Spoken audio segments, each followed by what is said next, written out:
ہمارے سندھ کے بزرگ گزرے ہیں بتائے فقیر، ان کا ایک مثال ہے کہ وہ جاتے تھے، بڑے سادہ، ان کی ٹنڈو الیار کے قریب قبر بنی ہوئی ہے اور بڑی ان کی دلچسپ باتیں ہیں۔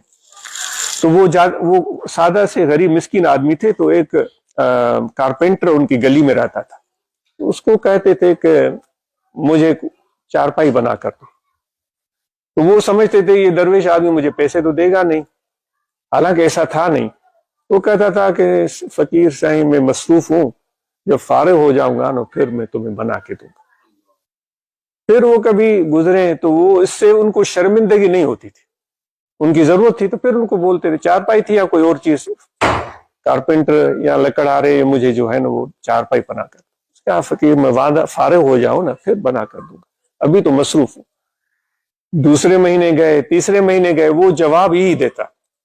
ایک دن وہ گئے تو ایک چارپائی لے کر میت کو لے کر جا رہے تھے، تو یہ حقیقت ہے، یہ افسانہ نہیں ہے، یہ سچی بات ہے۔ وہ بتایوں نے کہا کہ یہ کون ہے؟ وہ کارپینٹر جو یہاں گلی میں کام کرتا تھا اور اس کی وفات ہو گئی ہے۔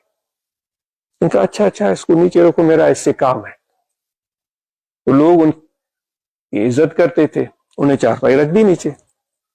اس نے اس کے چہرے سے کپڑا ہٹایا، کفن ہٹایا، وہ پھر اس کے چہرے کو دیکھا، اس نے کہا اب تو تم پکے فارغ ہو گئے ہو، ایسے نہ جاؤ، چارپائی بنا کر پھر جاؤ۔ یعنی اس طرح کی مصروفیتیں جس میں کچھ ہماری ذہنی پیداوار ہوتی ہیں، حقائق نہیں ہوتی، بس میں مصروف ہوں، خواہ کا ٹینشن ذہن میں اپنی کیفیت بتاتا ہوں، خواہ کا ٹینشن ذہن پر رکھا ہوا ہے، بس مجھے مصروفیت ہے۔ مصروفیت کیا ہے؟ کچھ بھی نہیں ہے، بیٹھا ہوا ہے۔ تو دوستو، اس وجہ سے ہم میں عرض کرا تھا کہ جب ہم مل کر بیٹھتے ہیں اس طرح، جب کوئی اور مقصد نہ ہو سوا محبت کے، تو پھر اس محفل کی عظمت کیا ہوتی ہے؟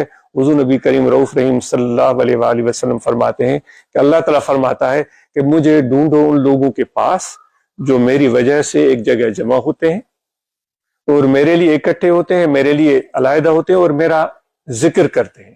اللہ تعالیٰ فرماتے ہیں کہ جب تم ان کے پاس جاؤ گے تو تم مجھے وہاں پاؤ گے، تم مجھے میری محفل میں آ جاؤ گے، تم میرے قریب آ جاؤ گے۔ تو اس طرح کی محفل میں جب ہم بیٹھے ہوئے ہیں تو کیا ہمیں اس چیز کا احساس ہے کہ ہم گویا کہ اللہ تعالیٰ کے حضور میں بیٹھے ہوئے ہیں؟ انا جلیس من ذکرنی، حدیث کے الفاظ ہیں، میں اس کے ساتھ ہوں، ان کے ہم نشینوں میں سے ہوں جو میرا ذکر کرتے ہیں۔